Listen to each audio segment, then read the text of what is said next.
यहाँ ढिङ्ला फ्राई गर्न राखेको छु। यो बेलुकाको रेडी गर्दैछु अरू। जहाँ ड्युटी गर्छु त्यहाँ मान्छे छैनन्, तर एकजनै छन्। कलेज गएछु, त्यसपछि आएर हाम्रो रातिको खाना बनाएर राखिदिउँ भनेर माछाको झोल बनाइदिँदैछु। पालन हालेर, पालन टमाटर आलु हालेर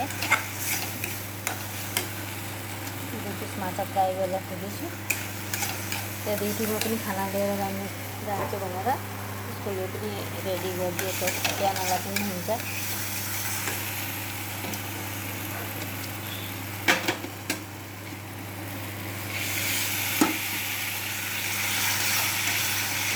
मान्छेहरूले त बेसी टेङ्गा झोलै खान्छन्, तर बनाउनलाई यति बिस्तारी पनि छैन हुन त। अनि उहाँको साथ चाहिँ हुनुहुन्न भनेर त्यो खाना बेसीवटा बनाउन पर्दैन, नभए त यसै 5-6 आइटम मिलाएर दिउँसोको टाइममा खान्छ नै अरू।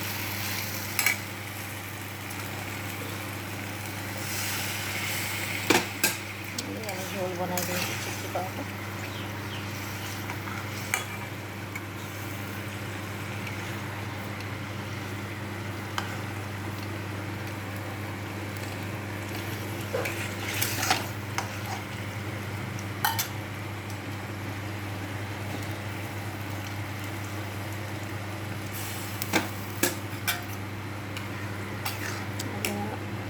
फ्राई गर्न एकजना मान्छेलाई अरू केटाकेटी पनि बाहिर छन्, त्यही भएर चाहिँ सजिलै अरू।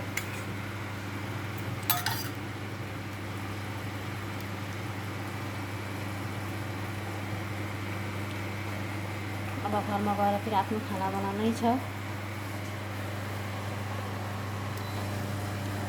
इन्डक्सनमा बेग बोइल गरिदिन्छु। बेग पनि राम्रै लाग्छ हुन त, यसो बोइल गरेर थोरै प्याज हालेर दियो भने राम्रो लाग्छ। थोरै पिटिक्क हुन्छ हुन त, राम्रै लाग्छ खानालाई।